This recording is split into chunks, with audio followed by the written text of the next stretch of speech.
Hi folks, Ryan Honeyman here from Lift Economy. Many folks have come to us over the last 10 years and asked, how do I get more involved in creating an economy that works for the benefit of all life? They also ask, what skills and experiences do I need to help make this transition? So 3 years ago, we created something called the Next Economy MBA to help address this and similar questions. Lift Economy's Next Economy MBA is an online course that's designed for entrepreneurs, aspiring entrepreneurs, students, recent graduates, employees, and folks who want to learn more about transformational Next Economy strategies and businesses.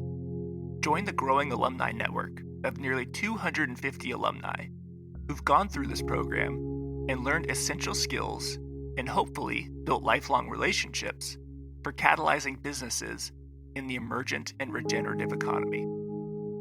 So we encourage you to check out our course. You can go to lifteconomy.com/MBA. The next course, Cohort 7, starts on September 21st, 2021. So once again, go to www.lifteconomy.com/MBA. And now, on with the show.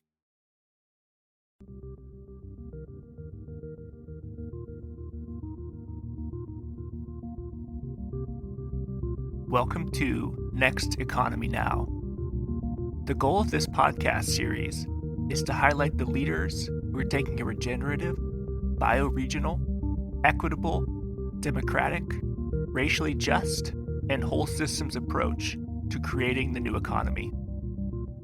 It is my honor, really a distinct privilege, to introduce and to have a conversation with somebody that I can classify as, maybe it's a little vulnerable or embarrassing, but as a hero, somebody I've learned a tremendous amount from, both in the written word, and then I had the enormous privilege to learn in person early in this century, and somebody who I believe has truly actually impacted the world, which I can say about very few people.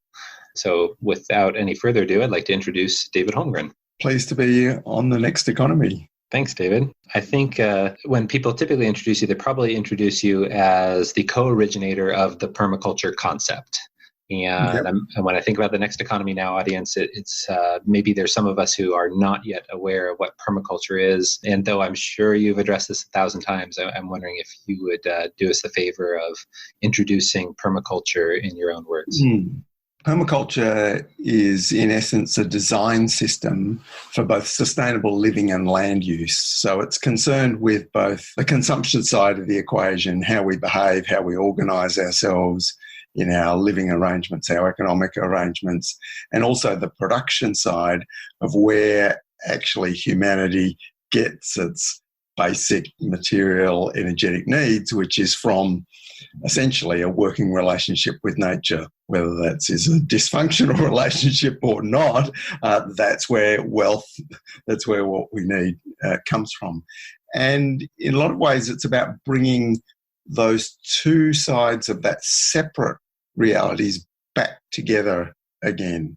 When we grow food for ourselves in our gardens rather than going to the supermarket, we are pulling back together that consumption production system into one looped cyclical system. And that requires, or has at least the opportunity to apply design thinking, which we can think of as a sort of like a new emergent literacy of humanity. Now, clearly, traditional systems before the modern era did involve design. When we look back, we can see the evolutionary design, but that's a very sort of slow process. And in the 20th century, design as a sort of like a new literacy started to show some of its potential. And so I see permaculture emerging in the 1970s as part of that design revolution of consciously, how do we put these things together? So the starting point for that for Bill Mollison and myself was around the questions of agriculture, because agriculture is actually the primary activity, human activity on the planet. It's actually the most environmentally and resource problematic one.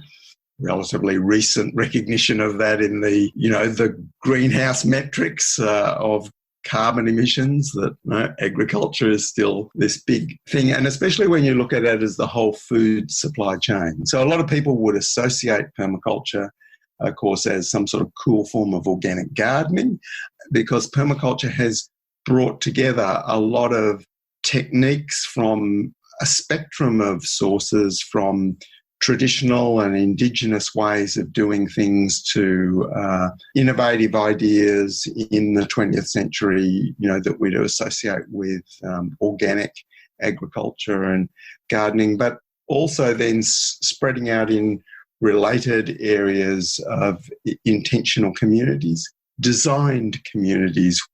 So it sort of really means different things to different people, but stepping back even a bit further, you could put it in a sort of a spectrum, one part of the spectrum of positive environmentalism, trying to create the world we want, rather than negative environmentalism, not in the sense that that's bad, but trying to push back or stop bad things happening in the world. But its focus, instead of being at how do we change government policies or make, the latest green corporation, that its focus has been at, if you like, at the grassroots in a communitarian sense, but also right down at the household and the individual level. How do we actually live the change we want to see in the world, be that, and sort of use the freedom and opportunity that the modern world provides to create a parallel world that has a chance of providing some learnings for society, maybe right back to the idea of being lifeboats in the case of that main society pushing itself further over the cliff, as it seems to be doing, so that rather than trying to reform the large-scale set things, start again at the bottom. And in that sense of childhood development, learning to crawl before we walk, before we run. So what does this new world look like that later became called sustainability more than a decade after permaculture? I suppose the other way to think about permaculture, of course, is that it's actually now a worldwide movement and network of people and organisations, and not just confined to the affluent countries of the world. In many poorer countries, there's quite strong permaculture networks, and mostly we'd associate those with organic agriculture, intentional communities, ecological building, those sorts of networks, but also spreading out into the peer-to-peer, new economy sort of areas. And I mean, just as an example of a connection in that particular area, back in the 1980s, when permaculture activists first started becoming involved in ethical investment in Australia, ethical investment was about not investing in tobacco companies and arms trading. With the influence of permaculture activists, it became about investing in positive environmental solutions, which actually started with an organisation called August Investments, which became Australian Ethical Investment, which is actually the largest ethical investment fund in the country. So permaculture has had a connection to, I suppose, the economic side, from early days as well as, more recently. Right. And I think in that case, that's one of permaculture's connections to the formal economy. And I think highlighting that at this personal and household scale of action, there's whole realms that we could still associate with the word economy in terms of this producer consumer, bringing that closer together, where we are locally self-reliant, like meeting our own needs. How do you connect your insights and observations about the economy at large, the formal economy, in terms of how it motivates some of your thinking around maybe even why suburbia and why retrofit and some of the things that have come up recently. And I guess for those who are listening, I should mention, and I'll put it in the resources, very recently, within the last year, David has published a book, RetroSuburbia, The Downshifter's Guide to a Resilient Future. It's a tremendous, tremendous work.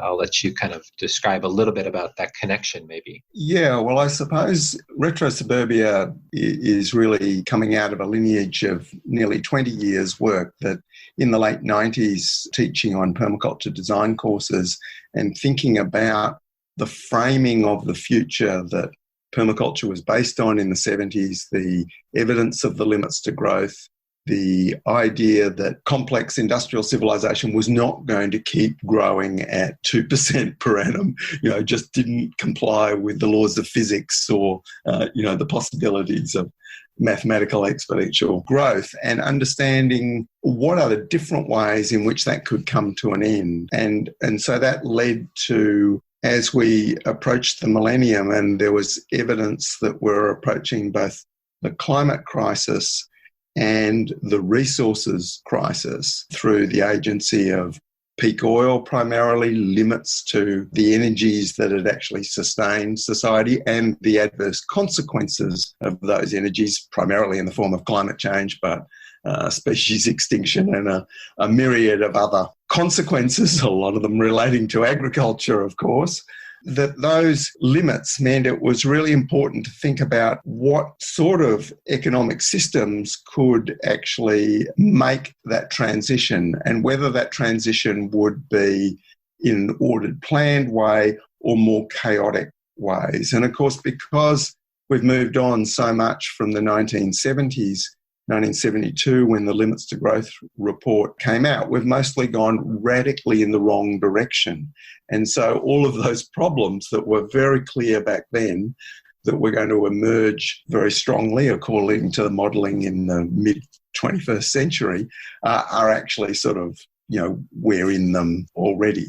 So that meant that humanity, one way or another, is going to adapt to what I called an energy descent future, if not an energy collapse future, and using energy as a sort of a marker of the underlying real source of wealth that sustains humanity, not just in the sense of fuel that you put in your car or electricity that you run your computer with, but energy in the larger ecological sense, that in various forms, all systems that grow depend on a growing supply of energy. There isn't one that doesn't. So with those understandings, it became clear that the vast residential landscapes of suburbia in affluent countries like the United States and Australia that had been, I suppose, regarded by planners and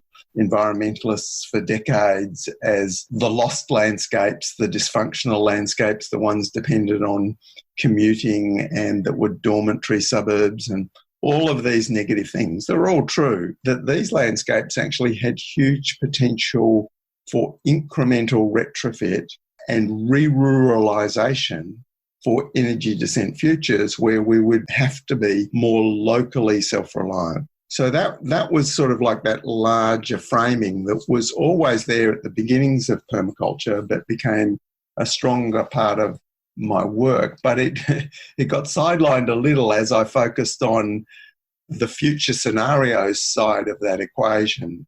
So in 2007, we put out a website, Future Scenarios, which became a book in 2009, where I suggested that peak oil and climate change were the big drivers of multiple potential energy descent scenarios that would in some way involve a world of less rather than a world of more. And so using that future scenarios framework of scenario planning, how do you adapt and flexibly respond to, how those might emerge? And I suppose it was after that work that I came back to the the suburban context, but there was a lot of work that was continuing in that, including my Aussie Street Story, which is sort of a permaculture soap opera of people adapting in situ in suburbia and surviving and thriving through what's a near future scenario of the second Great Depression of the 2020s. So that's of course a story in a chapter in the RetroSuburbia book, but it's a storytelling that I've been doing for more than a decade, which has been, I found, a more creative and engaging way to talk about a lot of those issues. So I think that uncertainty about the future and what is the aspects of the future that we can't negotiate away or are unlikely to be negotiated away, and then how do we respond creatively to those? What are the limits of human agency individually and right through to globally? You know, there's still that debate is hugely raging, and it illustrates the commitment to growth in materials and energy and economic expression is, you know, very, very strongly sort of a religious faith. You know, it's and it keeps sort of re-emerging in different forms. And of course, permaculture from the beginning, and certainly with RetroSuburbia, it's more a creative, positive response to that possibility of and likelihood of energy descent in some form. And I use the term descent rather than collapse, because I think, in spite of the incredibly good work by economic and ecological historians on collapse of previous civilizations and the implications for our own, the word collapse does imply the complete sort of ending of something. And I think that's not exactly the most likely path. And I think it's very interesting that the one that we understand the most of historically, the Rome, was actually described as a decline, you know, a sort of a gradual unravelling of empire and gradual replacement with other structures, of course, with crises along the way. So in that sense, you know, I am, I suppose, one of those thinkers who's spent a lifetime thinking about how do we work in that environment of less, and recognise that there's then an alignment once you do that from an ecological, energetic, economic point of view with a lot of the spiritual traditions of our own culture and traditional peoples who always recognised the limits of the material world and said the place where growth can continue is in the internal, the spiritual, the awareness domain. That's where growth is always good. But the growth always ends in the material world. You know, the growth of anything comes to an end. So in some ways that awareness of limits is also a redirecting towards a pathway of internal growth. And that's not necessarily in a completely sort of private, internalized, personal thing. It's in a societal sense too, a shift from materialism really to being in other ways, if that's not too esoteric. To being, yeah. I'm struck by the agency of humans in the context is potentially another motivator for personal voluntary behavior change where we have agency. And I've found in my work using permaculture design that work on a personal and household scale as the distinct accent and emphasis doesn't necessarily preclude at all advocating for or acting for transformation of larger systems. the government or community scale, that these two things can be potentially both and.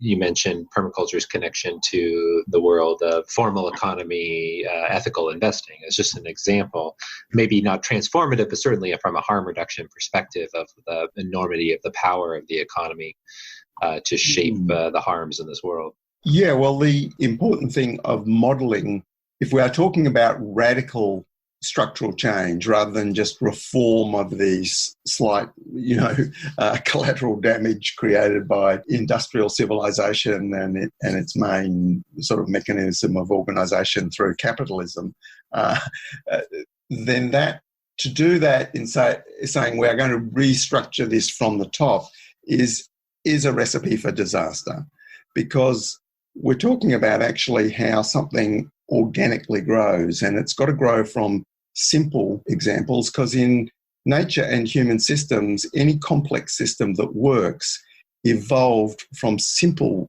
systems that worked. No complex system that was sort of like created from scratch ever worked. And I think this is true right through to a lot of discussions about even physical systems like the electricity grid and the internet are the two most complex physical systems that humans have ever created, and they weren't actually designed from scratch. They evolved. So this thing of how do we model what does some sort of deeper form of sustainability or adaptability to ecological and energetic realities look like? Well, you start at the base. And for me, the basic economic unit of society, which is self-evident and is often not even bothered to be mentioned, is a household. Now, whether that's a family of related people, in some sort of traditional sense or not, that is the basic unit of where things are provided. Now, it's difficult in the modern world to sort of even recognise that, because we've shunted most activity out of the household up into higher levels of economic organisation and complexity, and mostly monetarised those. But even in affluent societies, the work of feminist economist Marilyn Waring showed in countries like New Zealand and Australia, the unpaid work of women way back in the 80s was so much that if it was paid, it would send those countries bankrupt. So even in modern societies, that household activity is where a lot of basic things get done. Looking after children, preparing food, fixing a leaking tap, a myriad of things, even when we're not considering really what we would say self-reliant householders who grow their own food and, bake their own bread and milk goats and, remanufacture bicycle parts or, do a myriad of things for themselves.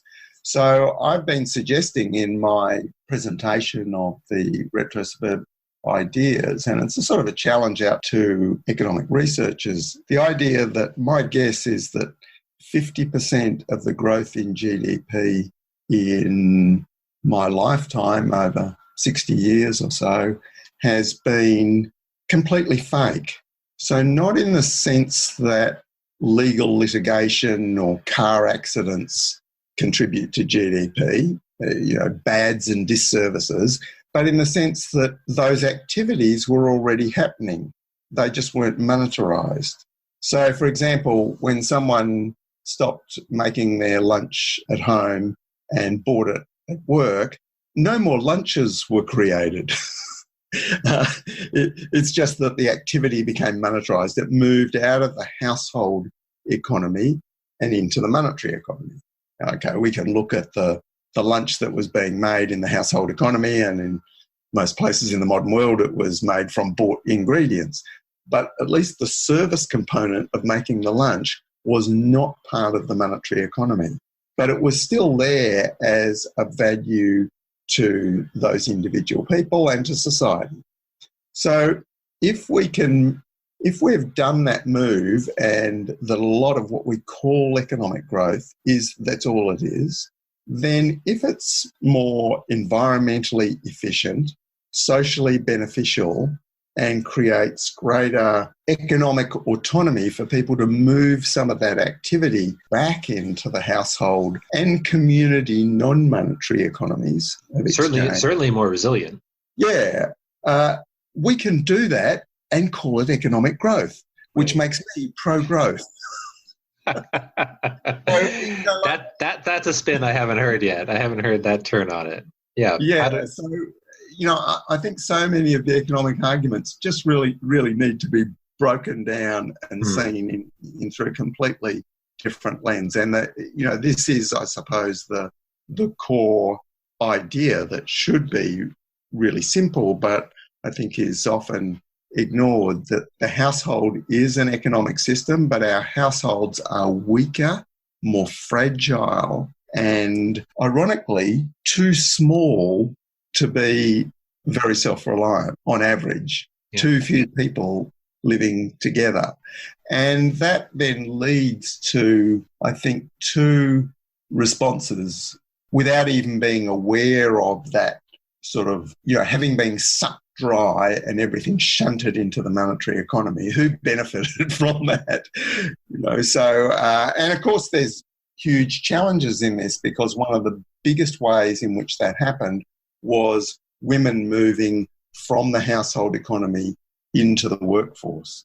And so that process that most of us understand as part of gender equality and all of these positive aspects of that, maybe that actually happened. The biggest forces behind that were really that this is a way to keep growing GDP, and not necessarily in some conspiratorial sense, but that it's the mandate of capitalism. That everyone must be in this system, because that's how the system can grow. So as well as the expansion of the fringes in terms of economic colonisation and new forms of colonial economy, and of course the colonisation of the future in terms of over-extraction of resources and all of those sorts of things, you've got this internal colonisation of the territory that was not controlled by governments and corporations and banks, and it's just what people did for themselves.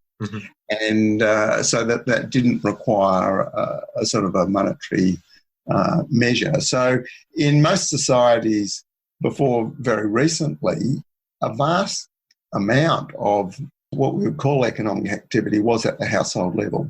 And for very good reasons, because it's actually just more efficient to grow vegetables, for example, right where people live, and that not be part of a monetary system. Doesn't mean to say that everyone doing that is the most efficient expert person, but people did that because they kept money for the things that they couldn't do for themselves, and whether that was going to the doctor or some, higher, more complex functions.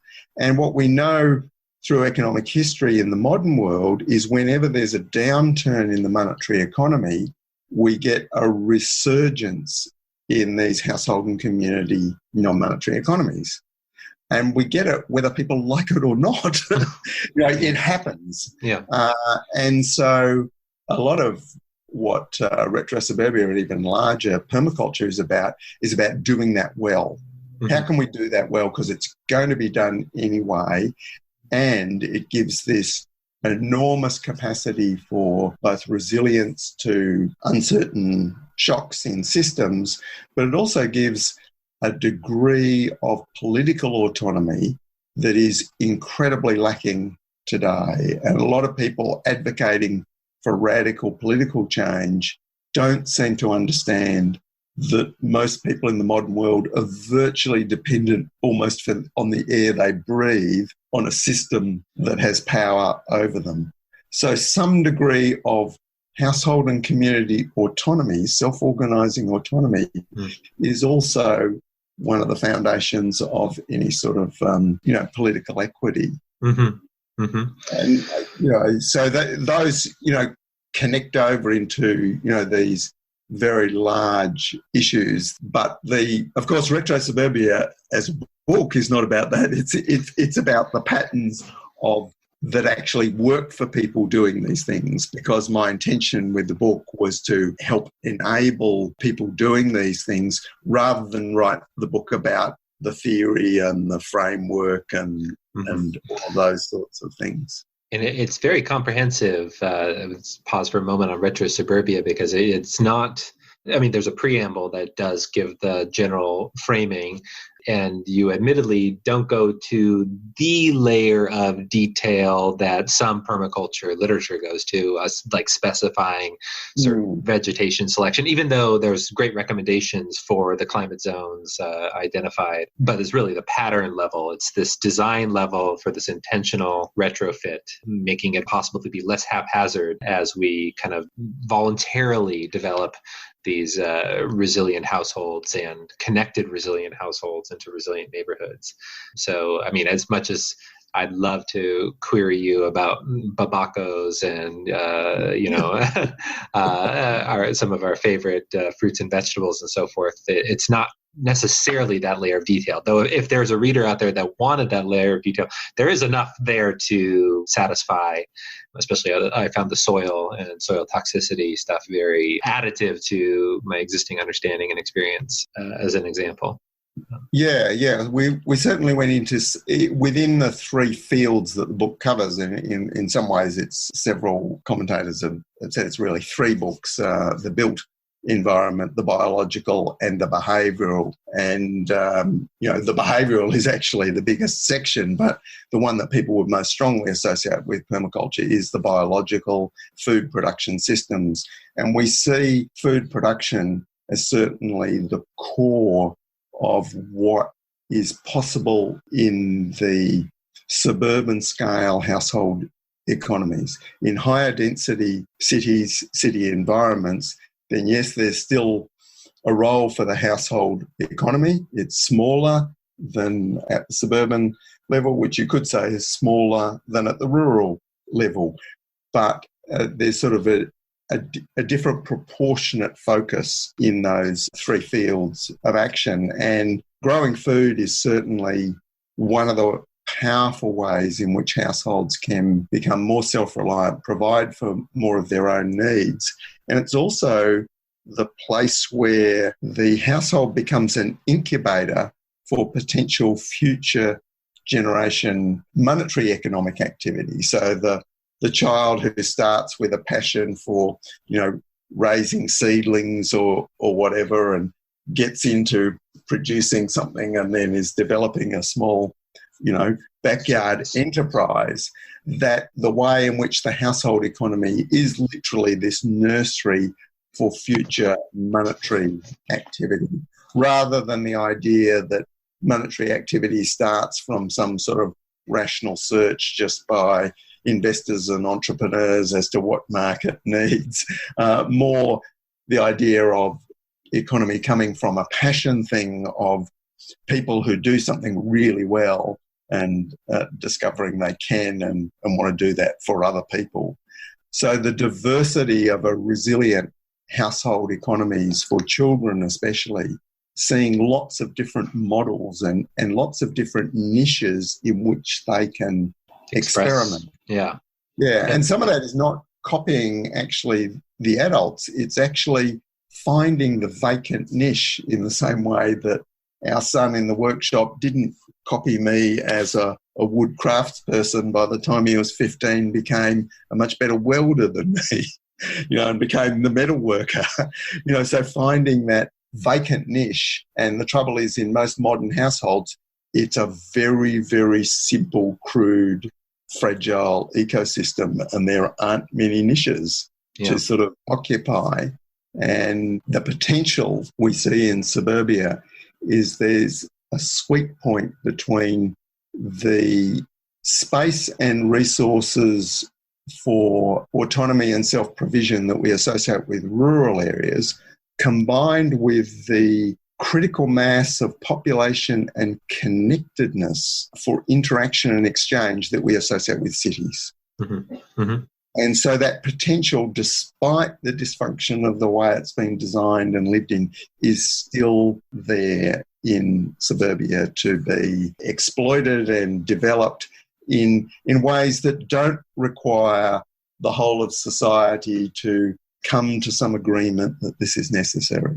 Yeah. Whereas in urban areas, especially in higher density apartment buildings and others, there are so many stakeholders that have all got to get on board before something can shift, that it's very hard for household and individual level to sort of get action, which is why most of that creative action then goes out into network systems in the community, and there's been more action at that level, whether that's through community gardens or different forms of co-ops and different types of creative new economic activity, because where people live, and often in the physical systems, is sort of like all locked down. And of course, it's more technically complicated. You know, how do we retrofit a 10-story apartment building with incredibly complex electrical and plumbing and communication systems for an energy descent future?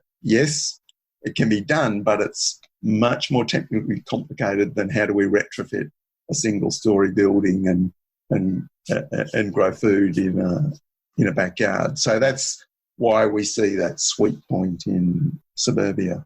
Right. It's something about the settlement pattern with if there's enough density. So I thought it was provocative. You mentioned it earlier. Just having enough people in the household is part of the retrofit. Is actually in many cases maybe increasing density or at least increasing household activity and presence. This plays into one of the big beliefs in the planning profession and the environment movement generally, that for cities to be sustainable, we need more density, and that the suburban density is too low.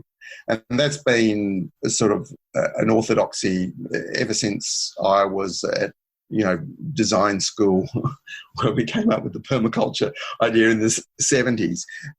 But it's based on a fallacy that effectively a cargo cult, that to get that density, if we assume more density is needed, we put up more buildings.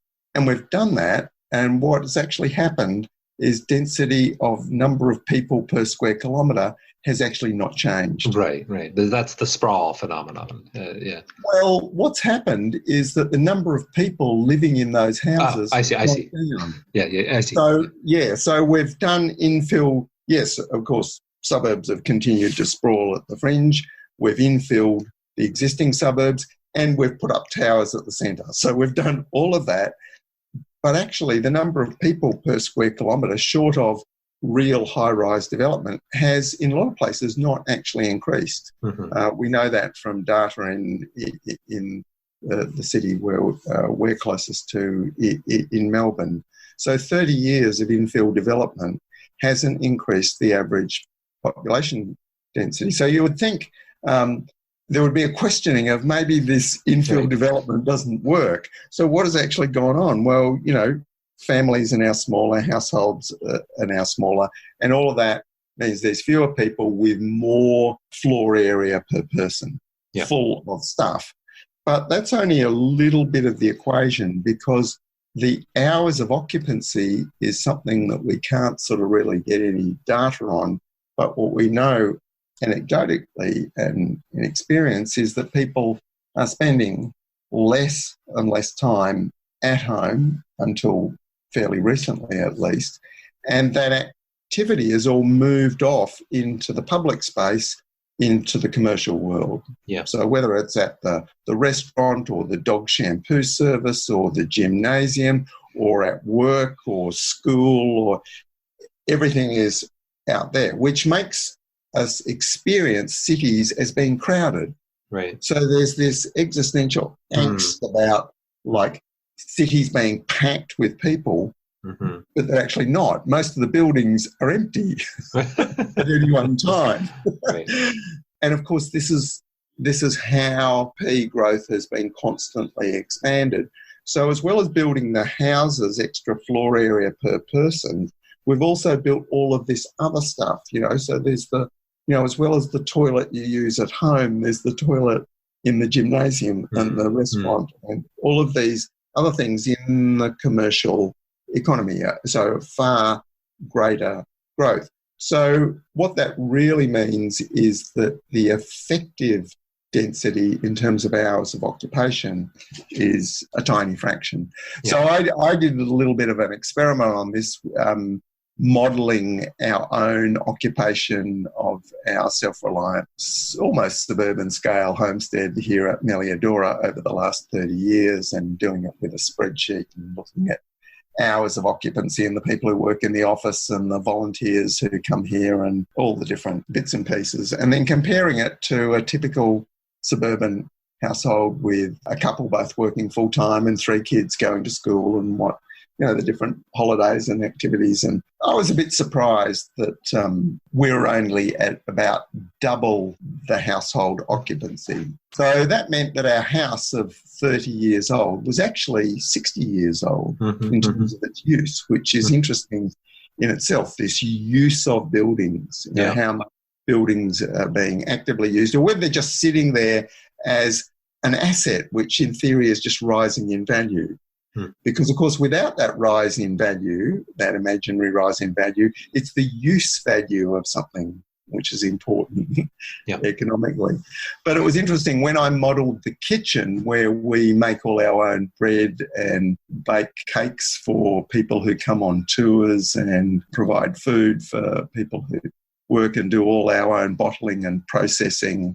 I worked out that the kitchen was 300 years old in terms of a typical suburban kitchen. So there's a whole lot of ways of looking at the whole urban planning, urban development, economic development matrix that are not really being considered in a lot of these conventional discussions. So our strategies, like encouraging people to take in a boarder, take in someone into your house to share the house, as the thing you can do that's good for the community, good for the environment, good for your own household resilience and the financial circumstances, is how come that isn't a strategy of a political party or a government or community advocacy? Now, of course, if our houses were all full of people, that might be more difficult. So if we tell people, the 15 people in the Soweto taxi that they should put 30 people in the Soweto taxi, it's a little bit difficult. Whereas when we look at cars in countries like Australia and the United States, we can quadruple the energy efficiency of the engine by 4 people in the car. So that process of how we get to use what we've already got. And obviously there's in a lot of innovation in the sharing economies that is being talked about. But we forget often that the model for how we do this and how children learn how to do all this stuff is actually in a household. And so when we try and create all these things anew in a monetary economy, they might be good, they might be a bit the icing on the cake, but we need to put a lot more energy into rebuilding our household as foundational economic systems. And in doing that, that also reaches across that widening economic and ideological gulf in societies like the United States and Australia, between those of progressive thinking on the left and people on the other side of that divide who don't perhaps think in the same way, but actually on a lot of these issues, there could be a lot of common ground, a lot of understanding. And we're getting a tendency for these things to be not to see some of these solutions because they might actually involve an acknowledgement of some truth or value in people who see things on the other side of that world, which is obviously, perhaps a stronger divide tearing at countries like the United States, even Australia. So RetroSuburbia is, really challenging a lot of orthodox thinking, not just in the conventional top systems, but looking at our own values and how we do things and also recreating a lot of what some people have called nanotechnology, grandmother technology, simple ways of doing things.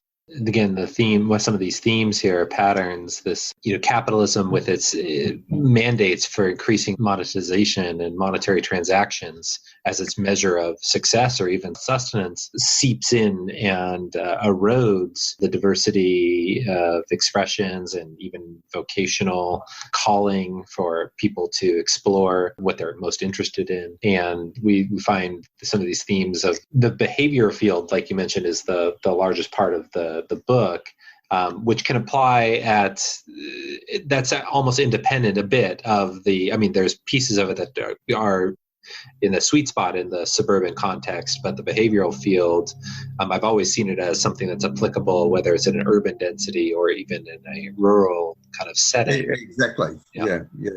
Yes, it's a lot of that is sort of, you could say, what characterizes it. It relates to modern, long, affluent context rather than people who are at the other end of the scale in the world economy, who are still living in traditional villages and still connected into a lot of things that, ironically, we need to sort of relearn some of the things about raising self-reliant and resilient children, those sorts of issues. That there are still places in the world, and in fact, many of those things that we've said in the book that are controversial in many places in the world, they'd be just self-evident common sense and not need to be talked about at all.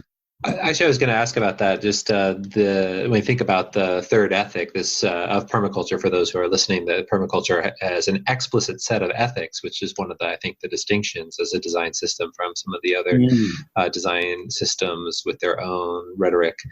Permaculture has a very explicit set of ethics, and the third ethic is typically described as placing voluntary limits to consumption and reproduction. And this idea of voluntary limits, I think, is key. But what I was going to ask about that is it's common for me to hear when I'm thinking about the ethics and thinking about permanent settlement or permaculture or a long-standing continuous human community or settlement, is this idea of, is permaculture itself a form of cultural appropriation from indigenous peoples who, with their lifeways that have developed from their lived experience over time in place? And I'm just curious if you could respond to what sometimes comes as a critique or at least a question about permaculture in that regard. Well, I think to some extent, permaculture is, if we just use the words in neutral sense, cultural appropriation. The thing about it is, it's whether that is transparent and acknowledged or not. And I think certainly from the beginnings working with Mollison, one of the things he had done at the time I met him was actually did the work on the lineage of the Tasmanian Aborigines presumed to be extinct, which actually led to people of that descent being recognised by the Australian government as actually being Aboriginal, whereas before that work they didn't exist officially. And at that time, he knew most of those people in the Tasmanian community personally. But we're also discussing the ways in which Indigenous systems were actually a model for permaculture, because there's two primary models for permaculture. One was nature itself. What are the rules, design rules and patterns of natural systems, and how do we use those as templates? And the second was those of long, sustainable, traditional and Indigenous land use systems and patterns. And in Permaculture One, those things are completely referenced. And so the degree to which permaculture is also common sense, often just people from a rural, more self-reliant backgrounds, when permaculture is explained to them, they would sometimes say to me, isn't a lot of that just common sense? And I would say, yes, quite a lot of it, not all of it, but it's no longer common. And so it actually needs to be relearned, rediscovered. So to some extent, there is a sort of permaculture could be thought of through one lens as remedial holistics for people who've come through the dysfunction of the affluent world. Because as the world changes, of course, find that a lot of the advantages that that world has provided actually fall away, and that people who appear to be at a disadvantage in that world, who have practical skills, for example, who can see the environment around them as a source of sustenance.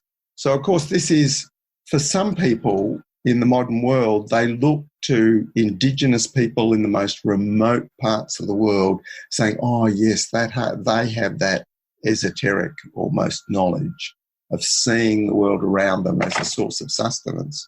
And that's true to some degree, and it is incredibly important, the efforts to sort of try and protect people who are at that level still connected to land in that ancient and continuing way. But there's also a connection to our own recent history, even our own grandparents and great-grandparents, of the way they saw things. Because ironically, there may be more in common with the way they saw things and the most ancient Indigenous culture in the world than there is between our own great-grandparents and ourselves.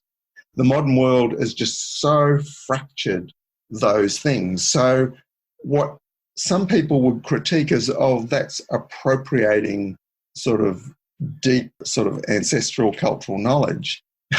Sometimes it's actually, no, just appropriating what our own ancestors did. And it's interesting to look at the differences, for example, in the early colonisation of the United States, which was pre-industrial, and the colonisation of Australia, that the people who came to Australia were already the cast-offs of the first truly industrial civilization on the planet. So people who came out here didn't actually know how to grow food because they were from urban industrial cities that had lost their connection to the countryside. They didn't understand Aboriginal, Indigenous landscape and management, not just because it was very foreign to Europe, but because they were uneducated, illiterate people growing up in smog-choked early industrial cities in the worst living conditions imaginable. So they'd lost their own cultural lineage, their own connection to land. And so they, in that sense, they are like a prototype of modern people. Now, clearly a whole lot of advantages came through that process to people, and those advantages have accrued in the parts of the world which have long been affluent, the places that were industrialised first. And the problems or the disadvantages have been outsourced or pushed to the fringes. So understanding all of those structures of exploitation are incredibly important and inform permaculture all the time. But in the same way that permaculture makes use of plants from all around the world, because the world has now been mixed biologically in the same way that it's been mixed culturally, that whatever industrialisation has done, there's been this one-way process which is like continents colliding into each other at that geological scale of mixing biology, mixing cultures in ways that will never be pulled back out other than through a long energy descent future where, again, local cultures, local languages, local ecologies end up redeveloping, which could take thousands, if not tens of thousands of years. So that relocalization process does, over time, will create new cultures of place. It's inevitable. But at the moment, we are in this great sort of mixed whirlpool, and everywhere, this is the case. So we make use of what is relevant, but we should always be acknowledging lineage. Where did that come from? What was the source of that? And certainly there's an aspect in the permaculture movement, like all movements, where people tend to act like, they received these ideas down from some single source and, it doesn't have any precedence, or, that Holmgren and Mollison sort of created all this out of thin air. And it's been very important for me to always, acknowledge sources in the same way that the lineage of the ideas of organic agriculture that began in the modern world as a reaction to in the early phases of industrial agriculture in the 1930s, independently in Britain, Germany, the United States, and actually in Japan. We now know that these lineages were sort of part of the wellspring that permaculture has built on. So there's lineages and sources, it's very important to sort of recognise those things, but at the same time, actually make use of them. That the idea of ownership becomes, and who owns and who benefits, becomes problematic when you have these profit maximising, cost minimising machines that humans have created called corporations, which go and get some, if you like, potentially valuable intellectual property of Indigenous people on the other side of the world, take it back to a laboratory, make a product, and then sell that at great profit. That is very different from someone finding some heirloom seed that they got given by someone that had come from that similar source, and then they are doing with it what people have always done, exchange and do things for themselves at a small scale. So I think a lot of those problems about cultural appropriation are to do with scale and the monetarization of things. Sorry, that's a long answer to, it's a very complex question, I suppose. Yes, I think it's very helpful, and it reminds me that part of the critiques of permaculture, which I think are very reasonable to name and address in my context in North America, may show up out of the monetization of the permaculture design certificate training experience as being something that is potentially elitist or expensive or some of those things. It's not true all over, but that does happen, and so that could be one of the reasons. Yep. Go ahead. Yeah, well, I suppose the other thing of the reality of working in a society where monetarized economy has become so dominant that one of the reactions against that is to say, okay, we must start on a completely different basis, and information is actually a sort of a common, and recreate the commons, so actually knowledge and teaching is something that actually doesn't have a price on it. All those things might be good as an ideal, but of course the reality of experience of people who live from their own work as self-employed people and as small entrepreneurs know from experience how almost no one puts value on something unless it has a price on it. And that other countervailing experience of how embedded the whole society is in using money as the measure of all things. So how do we start to rebuild that? The place that starts is at the household level. So, for example, with that child rearing thing, we sort of advocate, no pocket money, no paid work doing things in the household economy, but children experimenting with small enterprise, learning how money works in small ways, that are producing something that is surplus to the household through their own efforts and actually selling it is a great way of how one puts one's toes in the water of that monetary world and learns how it works, but learns how it works at its essence, where it actually has value or where its damage and risks are least.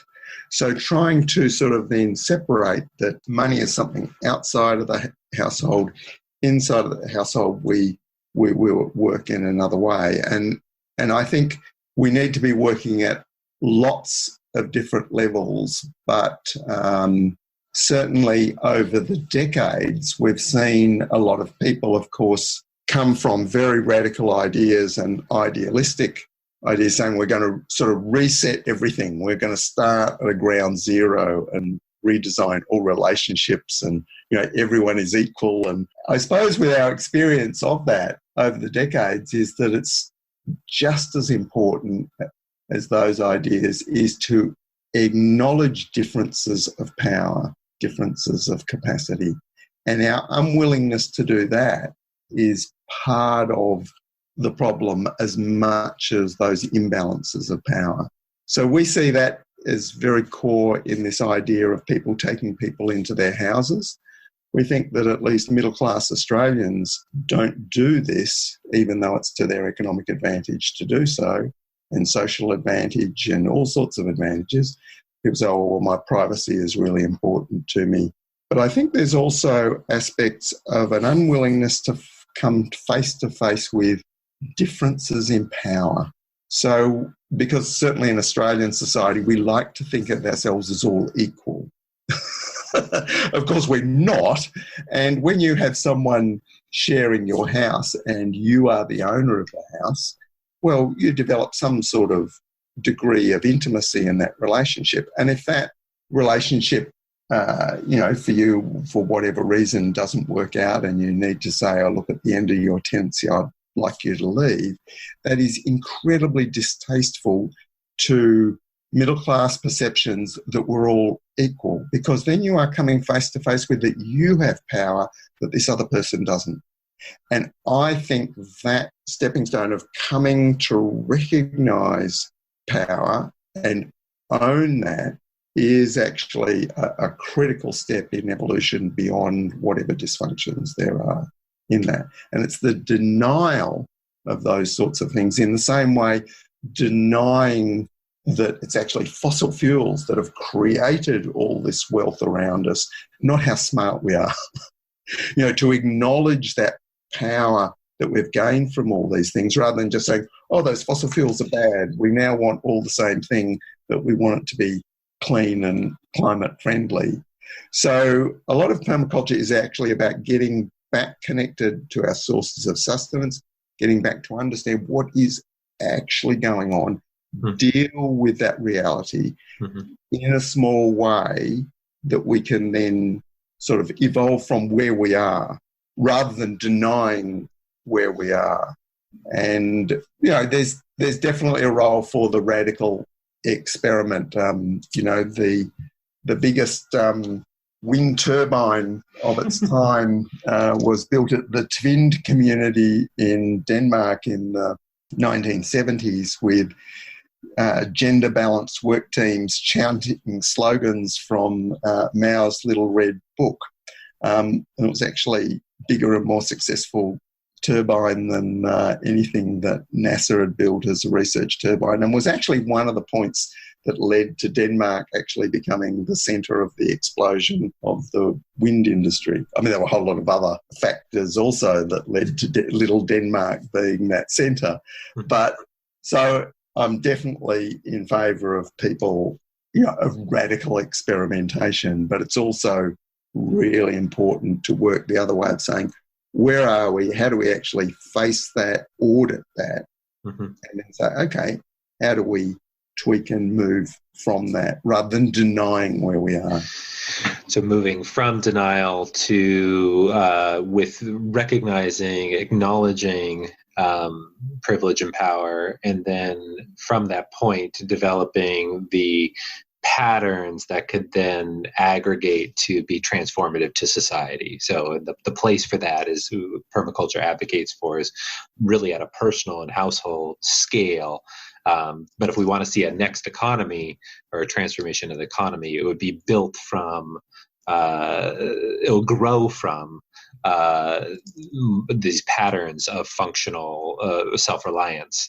at a much smaller scale. Given places for, well, actually on that note, just because I'm so close to Silicon Valley where I sit today on this call, there's this fetish for technology. And I've heard you mention appropriate technology in interesting contexts that many people don't think of. Maybe these are some of the experiments, but you've even mentioned, some of the more interesting technology around today, even the crop protection from tree planting, these types of, there is some very interesting technology that has developed, and these are interesting experiments or interesting contributions, but not often in the same type of way in which technology is thought. I'm wondering if maybe you could comment on a few technologies that you think are worthwhile to consider that are maybe remnants that we can scavenge from the energy ascent that are interesting. Yeah, well, there's so many where we don't need to look at whether something is sustainable in some sort of perpetual sense, that it may be some sort of opportunistic activity. I mean, the example I would give related to one of the most popular techniques that became popularized through permaculture is sheet mulch gardening, where people instantly start a garden by using huge amounts of organic material to smother out existing grasses and perennial weeds and build a garden on top of it, rather than digging all those weeds out and throwing those away and trying to get the soil in some sort of condition. And of course, what that depends on is huge amounts of organic material waste, which in a traditional society, agrarian society before industrialization, was not available, because everything was either feed for animals or fuel for heating or whatever. Surplus organic material finally chopped up and sort of provided is sort of a byproduct of industrial system. So in that sense, it's not in any way sustainable, but it's a scavenging off the wastes of a system which is wasteful. And it's exploiting that to help create or start a system which then might not be dependent on that in a perpetual cycle. So the creative reuse aspects of permaculture, in my relatively limited travels around the world looking at permaculture projects, is that creative reuse is almost the most universal theme I've come across, more than ecological agriculture and gardening and ecological and natural building, or various forms of community organisation. It'd be creative reuse. And so there's a huge opportunity, which is at a staggering scale, to work out how to take a particular source material that may be just available at one place at one time and reuse it. And, what people often call upscaling, and, so many ways in which this is now becoming more fashionable. But when we move up into the industrial level, it's enormous. The amount of complex technology that just gets thrown in the tip, because there's no one in a position that has the technical knowledge or the time or the ability to reuse that. So beyond the domestic, there's this enormous amount of technology that's being dumped. In our country, we can see it now happening with solar photovoltaics off roofs, of inverters and panels being dumped, that there isn't a creative, skilled reuse industry, because everything is focused on the new. So, of course, that's how, we try to create the solutions, and the mainstream economy turns them back into the same problem. So I think that creative reuse is sort of obviously at the skill and creativity level more than the technology, but it obviously involves using a lot of technology. We can see in computers with diagnostic equipment that you can actually work out, how to fix something up or put something together. In other ways, there's obviously the information economies and the potential for that come through sharing economies, I think are really important, but we also don't understand how much the systems that sustain that, the infrastructure that sustains that, of the internet and various other things, we don't know how, because that has evolved so rapidly in a particular context, there's evidence that systems that evolve new aspects or structures, when those systems go into contraction, the most recently evolved bits are the bits that fall off first. And the deep core functions of a system are kept. So by that principle, if society are going through energy descent, the internet could be one of the first things to actually become dysfunctional, even though from many perspectives, this doesn't inherently use a lot of energy. This is, surely society could sort of keep these things together. So I think that those questions are still open about how much we invest all of our eggs in the basket of having this instantaneous sort of connection between people across time and space, while again saying it's there, use it, as we are doing, right at this minute. So that, balance, but there's a lot more very prosaic things. I mean, I give a rural example, which is critical in permaculture. Electric fencing uses tiny amounts of electricity and uses half the materials necessary. It's an animal training system, and it allows us to more effectively move animals on land in rural environments according to the landform and shape, rather than big straight lines determined by the simple technology of strained fences needing to be in straight lines. So that simple technology is actually really transformative in the way it allows us to manage land. Now, you could say, well, this is a substitute for a thing that existed in the past called shepherding. And then, of course, we can combine those, as people are doing now with digital shepherds who have got electronic ear tags on stock and electric fences, and they're moving animals around using them for vegetation management as an alternative to employing Monsanto. And that sort of is an interesting example of where there's this hybrid between, yes, state-of-the-art modern technology and very old practices and ways of doing things that we had in the past, where people moved mobs of animals around to sort of keep grass under control and reduce fire hazard in places like California and Australia. So I think there's a huge spectrum in permaculture where we can make use of technology, but always trying to not be critically dependent on very complex systems that are manufactured in clean room manufacturing on the other side of the world that may or may not be available in the future, not just because of, is there the energy to run those factories?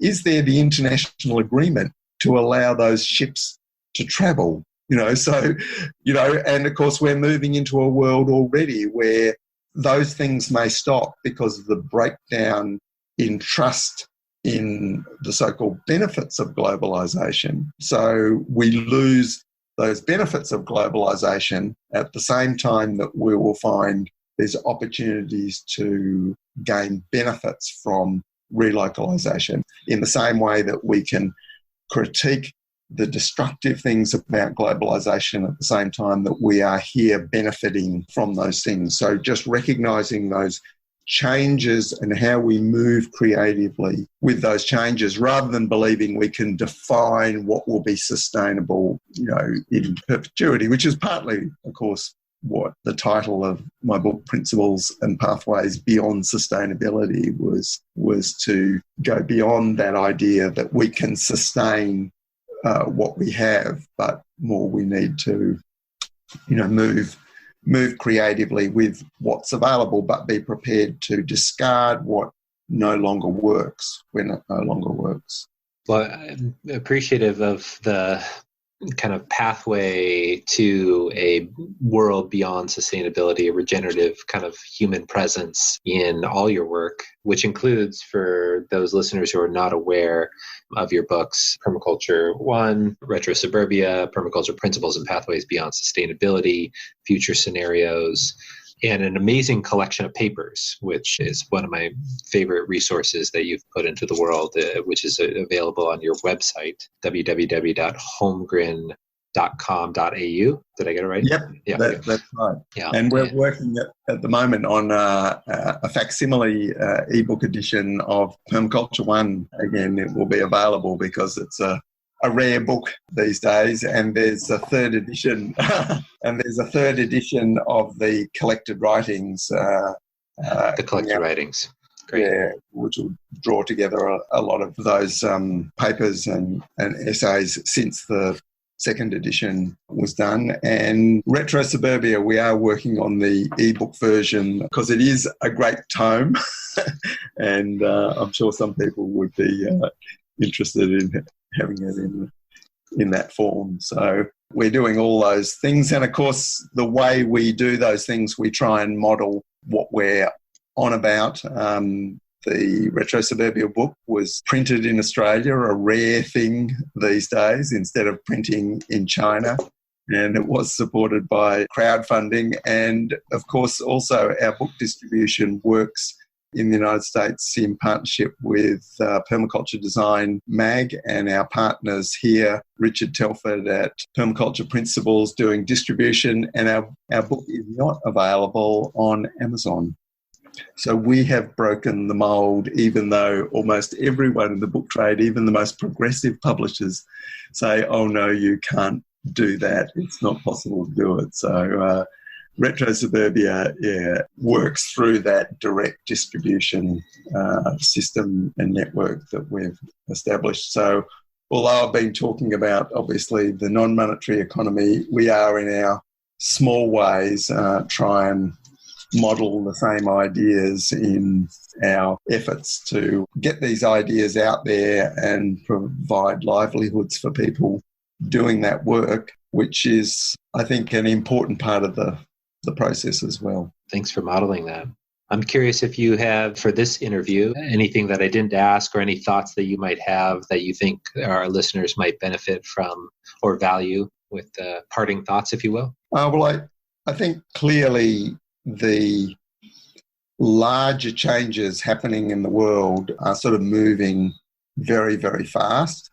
And I think the recognising that people of goodwill who are concerned about an equitable and better world need to be, while they think about the larger, also need to be definitely thinking about the smaller. And as I found travelling, doing public presentations in 2014 with Nicole Foss about the economy, she said she was so concerned that people of goodwill who were doing things that would help community hold together were to some extent ignorant of their own financial vulnerability as the current system unravels. And sort of so finding that balance between looking at how we model larger changes and how we defensively look after our own interests, not in a way that's against the interests of the rest of society, but doesn't take for granted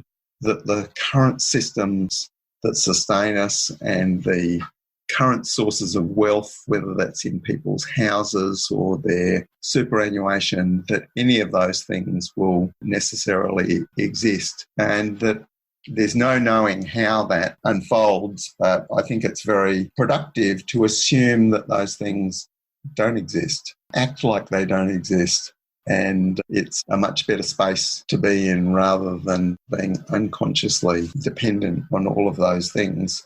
Because I think the world is now moving very, very fast, and very creative things can come out of crisis, but they are also sort of a huge reset, filter and constraint on what people can do. And at the moment, we're in an incredible free space to act. So acting boldly in that space, I think, is an opportunity. seize the moment while we have it to increase independence or interdependence from this dependence on these larger systems. Well, thank you for holding a torch for that message for so many years when it has times, because of constraints, come into vogue and come out of vogue, but consistently you and permaculture have held this amazing through line for, as in future scenarios, everything points to this value of local and personal self-reliance. Interdependence, really, too. There's a community scale to it. But we often say self and collective reliance. Yeah, I like that. Yeah. Well, I want to also thank you for framing permaculture and this provocation around, acknowledging the sources of this, and also this small and slow, this pattern. Things that work if we want to transform if we have this desire to transform all of society or all of the economy, really turning to where we have agency is something I think you'll have to tell me if I was wrong about this, but I remember asking you what's the most pithy way to describe permaculture, I think, and I believe you said remembering ourselves as nature, and it really resonated with me. That's some of the great work of our time. Next Economy Now is a production of Lift Economy. To listen to all of our episodes, go to lifteconomy.com/podcast. That's LIFT economy.com/podcast. You can also sign up for our monthly newsletter at lifteconomy.com/newsletter. Please also rate and review our podcast on iTunes, Spotify, Stitcher, or wherever you get your podcasts. Thanks for listening.